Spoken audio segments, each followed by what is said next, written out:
Schön willkommen, liebe Leute.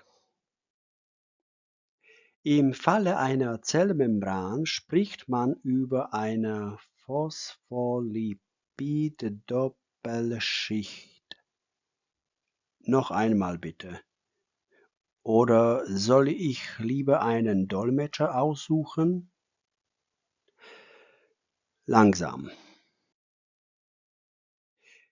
Eine Fettsäure ist eine organische Säure mit Kohlenstoffkette von zumindest 12 Kohlenstoffatomen.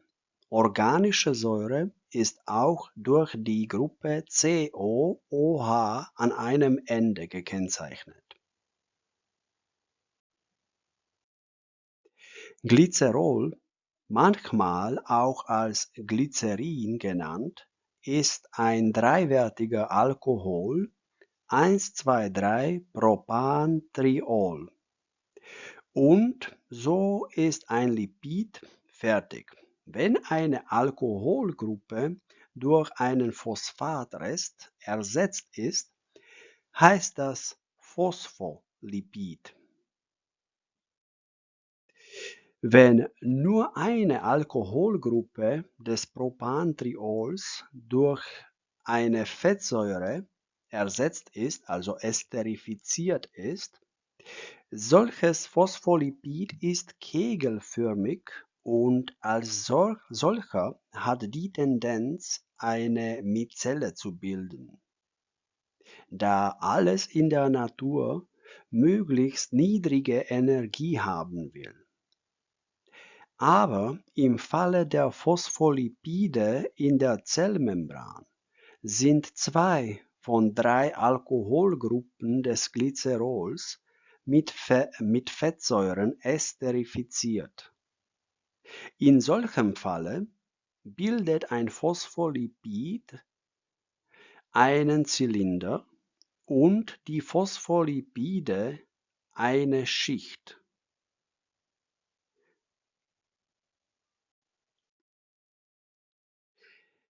Diese Schicht ist aber von einer Seite hydrophil, dank der negativ geladenen Phosphatresten, von der anderen Seite ist solche Schicht aber hydrophob, wasserabweisend, gerade wegen diesen hydrophoben Seitenketten der Fettsäuren.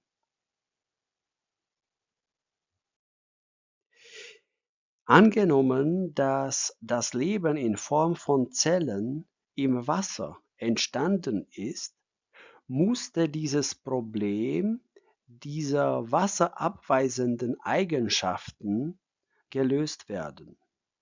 Gerade aus dem Grunde wurde das Modell einer Phospholipid-Doppelschicht etabliert.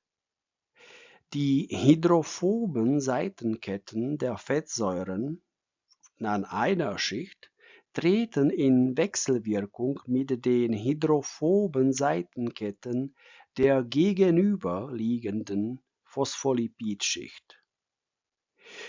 Und die hydrophilen negativ geladenen Phosphatreste zeigen nach innen als auch nach außen und so treten die in Kontakt entweder mit der Umgebung oder mit dem Zytoplasma, wo das Zytosol Wassermoleküle enthält.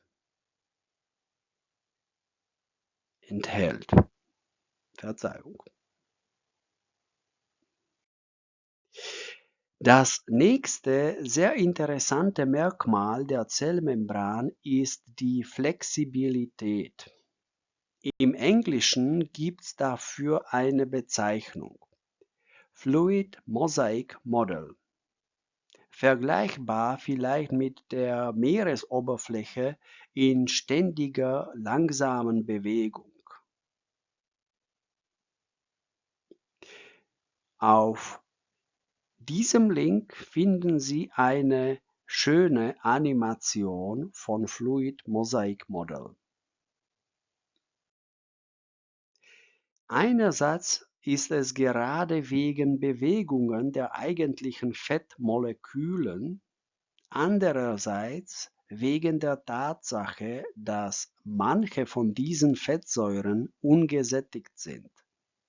Das heißt, in deren Seitenketten ist zumindest eine Doppelbindung zwischen zwei Kohlenstoffatomen.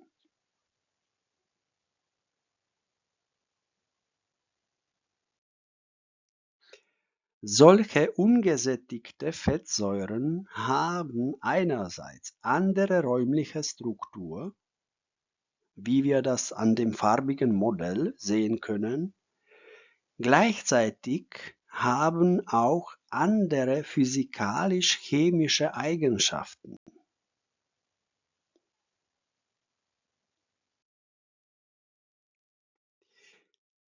Auf dieser Webseite oder auf diesem Link finden Sie eine schöne Abbildung, Darstellung,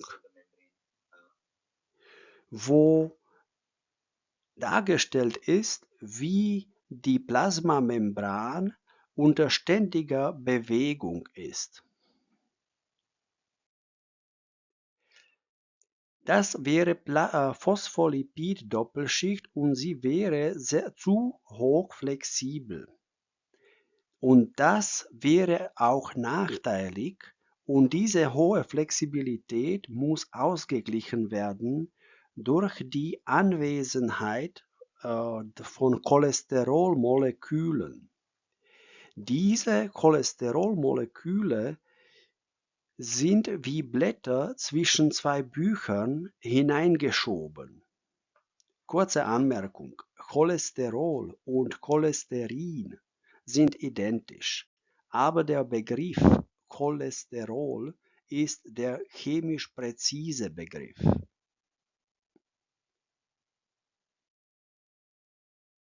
Hier ist das schematisch dargestellt, das sind zwei Phospholipidmoleküle im Grauen und dazwischen ist ein Cholesterolmolekül hineingeschoben. Die Anwesenheit von Cholesterol in der Zellmembran hat noch eine andere Funktion. An solchen Stellen ist die Zellmembran auch dicker, im Durchschnitt 4,6 Nanometer. Zugleich, dank der Rigidität, weisen solche Teile auch auf besser organisiert zu sein.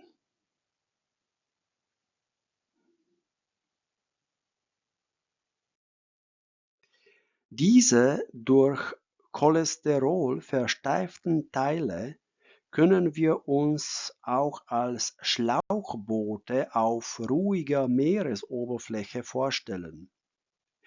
Diesen Begriff habe ich schon absichtlich gesagt. Im Englischen heißen diese Strukturen wirklich Lipid Rafts. Gerade an solchen Stellen, an solchen versteiften Stellen, konzentrieren sich viele Rezeptoren, die wichtig für die Kommunikation mit der Umgebung sind. Zum Beispiel im Falle von Immunzellen sind Rezeptoren einer immunologischen Synapse an solchen Lipid Rafts lokalisiert. Zusammenfassend können wir sagen: Ja, die Zellmembran ist auch als Plasmamembran genannt und es handelt sich um eine Phospholipid-Doppelschicht. Phospholipid entsteht durch die Reaktion der Fettsäuren und eines Phosphatrestes mit dem dreiwertigen Alkohol Glycerol. Die Fettsäuren in der Phospholipid-Doppelschicht sind gesättigt und ungesättigt. Dank der ungesättigten Fettsäuren ist die Elastizität der Plasmamembran viel höher. Je nach Veresterung einer oder zweier Alkoholgruppen des Glycerols hat das Fettmolekül die Form eines Kegels oder eines Zylinders und bildet dementsprechend entweder eine Mizelle oder eine Doppelschicht. Die Anwesenheit von Cholesterolmolekülen erhöht die Steifigkeit der Zellmembran. An den Orten mit Cholesterol ist die Zellmembran dicker und es handelt sich um den Bereich, in dem sich die Rezeptoren konzentrieren und entsteht eine Domäne für Wechselwirkung mit anderen Zellen, zum Beispiel in Form einer immunologischen Synapse zwischen zwei Immunzellen. Vielen Dank für eure Aufmerksamkeit, alles Gute und bis zum nächsten Mal.